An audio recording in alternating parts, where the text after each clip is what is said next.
Hi everyone, and thanks for tuning into my channel. Today we're going to be heading into the Natural History Museum with Sir David Attenborough using Hold the World, which I'm running on the Acer mixed reality headset. This is a free download from the Windows Store. It's also available on the Oculus Store for about $4. It's one of the only apps that I've actually downloaded from the Microsoft Windows mixed reality area of the Windows Store.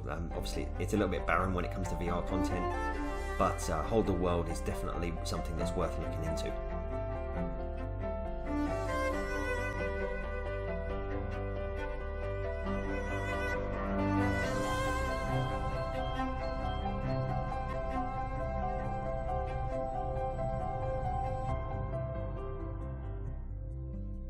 Welcome to Hold the World.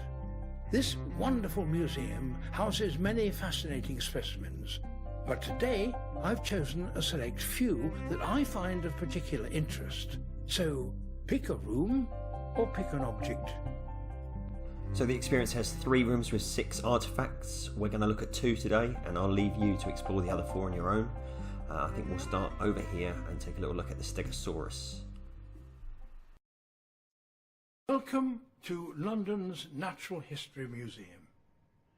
This is the Conservation Centre, where lots of the museum's specimens are prepared, from ancient fossils to species of today.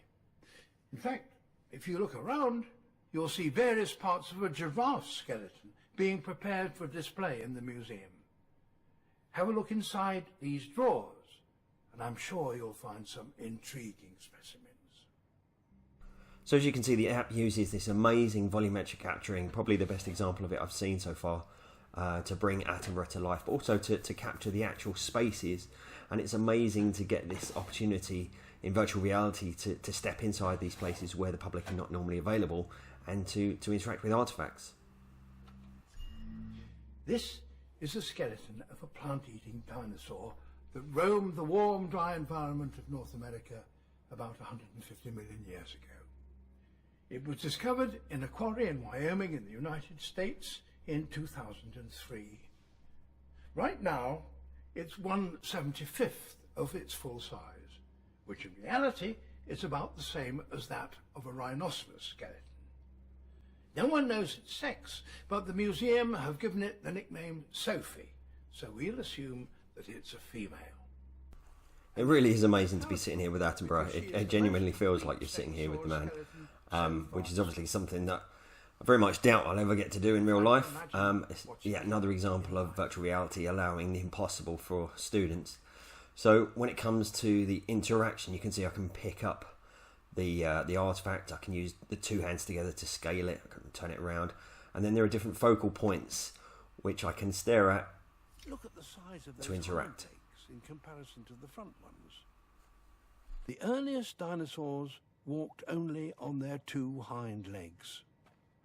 But about 200 million years ago, some herbivorous dinosaurs, such as Stegosaurus, evolved to walk on 4 legs.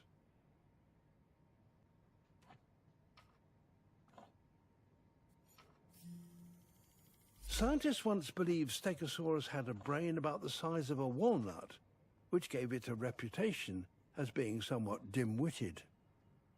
At one point, it was even suggested that it had a second brain at the base of its spine, though this was soon disproved. But after scanning the skull, one American expert described its brain as the size of a bent hot dog. So maybe Sophie wasn't quite as stupid as we once thought. I love the fact that the app's interactive. Obviously it's a seated experience rather than a full room scale experience where you're moving around, so the ability to interact with the artifacts is a brilliant touch. It takes it beyond just a passive experience where you're sitting and learning from Attenborough to one where you're actually engaging with history. To form a kind of armor. I actually included Hold the World in my list of the top 10 educational VR apps of 2018, which was recently published on VR Focus. I'll include a link to that in the description below if you want to check out the rest of that list. It was actually the only mixed reality app, the only app that I've accessed on my Acer headset that was included in the list, and it was probably the very first app that I included when I was putting the list together. Look at the end of that tail. To protect itself from predators such as the toothy and vicious Allosaurus, Stegosaurus had a fearsome spiked tail for swinging at attackers. Even though Stegosaurus has been known about since 1877, its fossilized remains are still rare, with only a handful of skeletons and a few isolated bones or plates found here and there. The discovery of this near-complete skeleton is not only a thrill for visitors to the museum, it's revolutionizing what we know about this dinosaur. Scientists right here at the Natural History Museum have painstakingly scanned all 360 bones to reassemble her digitally, and that has revealed some fascinating details about the way that her body worked. After interacting with each of the artifacts, you get this follow-on experience where sometimes the room breaks away, like you can see here. In other examples, you stay in the room still, but you'll get to see a little bit more. You'll get to see the creature come back to life a little bit and understand more about the animal. But at her top speed of 6.5 kilometers an hour, those large hind legs must have made her walk in a somewhat ungainly fashion. Those plates on her back most likely served multiple functions. They were possibly some kind of display to others of her kind. They might also have helped her keep cool by dissipating heat from her body. A CT scan revealed that the plates would have been too weak to provide any meaningful protection from an attack. However, they would at least have made her look bigger. But in the event that a predator did come close,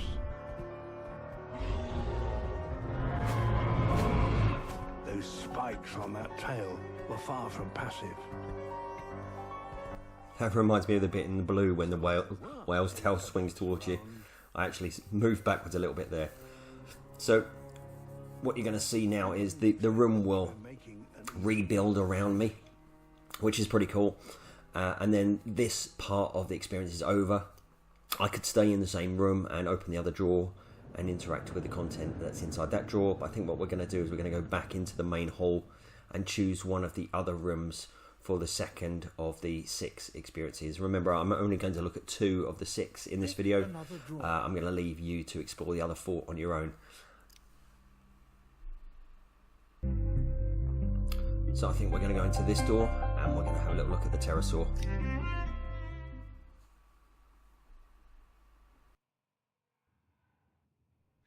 Welcome to London's Natural History Museum.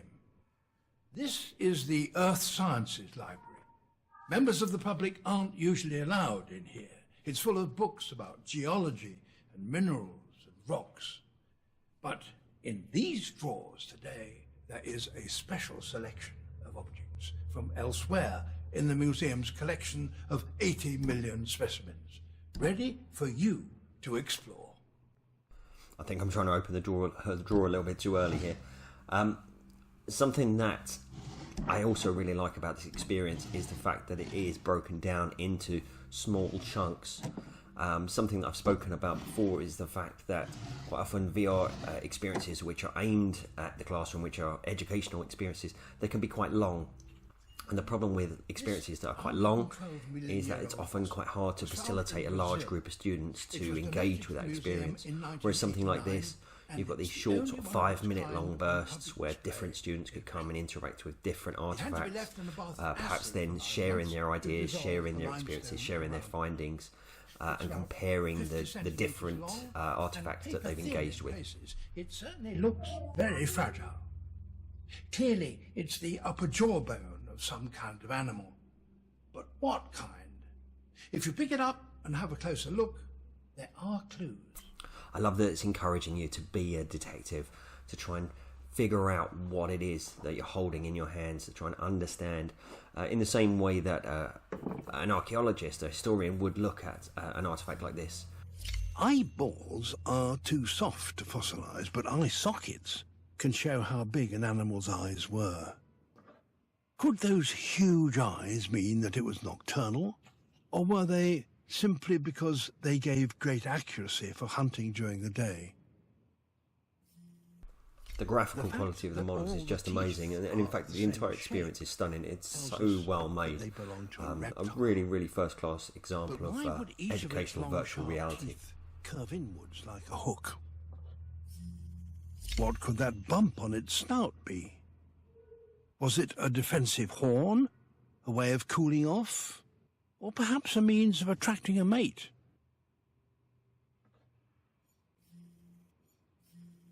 That bony swelling on the end of its snout looks a lot stronger than the rest of the skull. What would the animal have needed that for? This skull belonged to a creature called Anhanguera. And let's just take a little look at David from the sides. Look, that's amazing. And it was it's genuinely like he's sitting next to me, across from me even. It preyed on fish. Those large eyes would have helped it to scan the water for prey.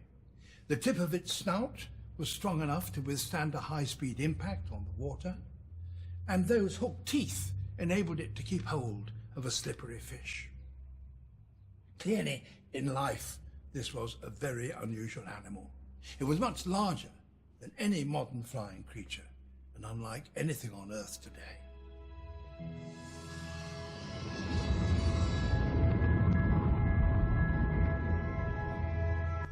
Okay everyone, I'm going to start to wrap up. Thanks for watching. I hope you've enjoyed it. Please do like and subscribe. Feel free to comment, and do check out some of the other videos on my channel. Don't forget to look out for the educational 360 playlists that I've curated, 500 videos there across 18 different playlists. And do check out my non-profit website, virtualiteach.com. All of the links I'll put in the description, as well as the links to the Hold the World experience. And stay tuned to the channel for more fresh content exploring the role of virtual reality in education. Such as a swan or an albatross takes off, they do so with a running start. But pterosaurs, such as Anhanguera, are thought to have taken off with one almighty leap.